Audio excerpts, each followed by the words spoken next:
For us Eritreans, May 1991 wasn't anywhere like the previous years.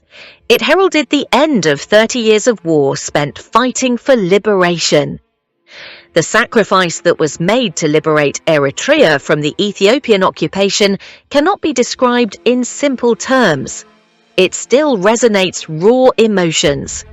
In May 1991, we danced and ululated, celebrating the end of a dark and miserable era, whilst welcoming a new future defined by peace and hope.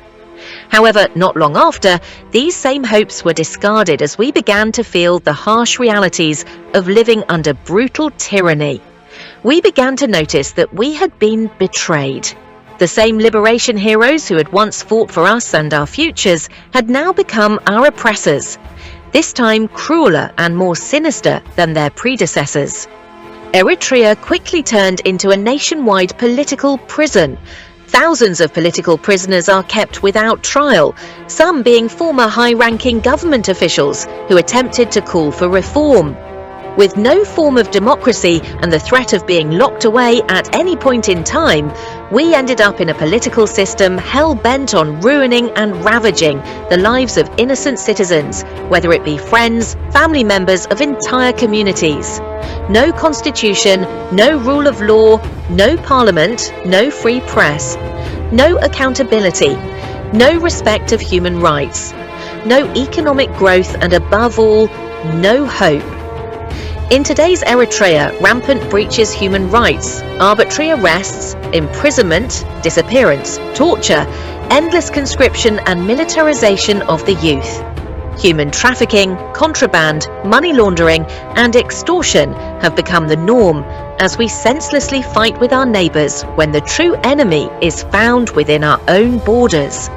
With nothing but despair, we made our way out, leaving behind everything we knew.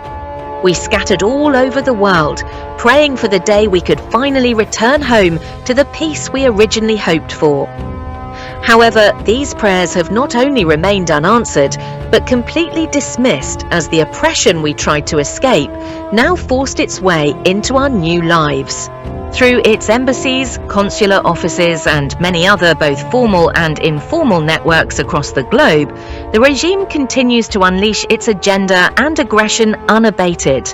Harassment, intimidation, financial embezzlement and emotional abuse have become part of our exiled lives. With the sole aim of sustaining its tyrannical rule, the regime systematically infiltrated diaspora communities via its foot soldiers under the name of the Fourth Gimbar, 4G.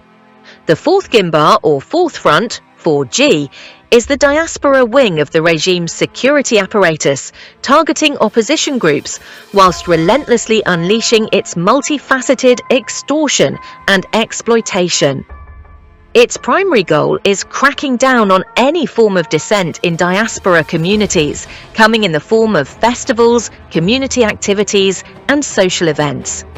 By effectively deploying 4G and other networks, the tyrannical regime continues to brainwash and radicalize some of the youth in diaspora with hateful sentiments against the West and against anyone calling for change in Eritrea. The Eritrean authorities, who primarily forced us out of our country of origin and seek exile all over the world, have unashamedly and systematically continued to carry out their attack on us in many ways. Sadly, this is being done in eyes of the international community, and partly it is the consequence of the political and moral failure of the international community that consistently failed to support us. This time, however, we are left with no choice but to fight back and survive despite overwhelming obstacles.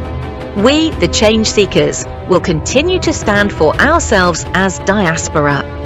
We will continue to call out the brutalities and hypocrisy of the regime and its campaigns. We will continue to act as the voice of the voiceless Eritrean population. Despite all the odds, we firmly believe we can recreate our future with an Eritrea home to its citizens where democracy and justice prevail, realize its full potential, and thereby significantly contribute to peace and stability in the region and beyond.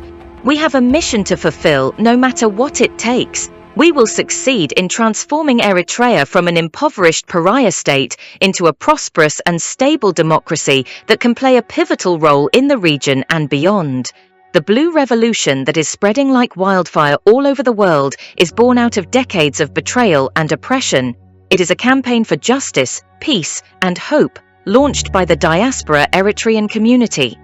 We call on every democracy-loving individual, organization, and authority to show solidarity with the Blue Revolution as we continue to fight for the same values 30 years on.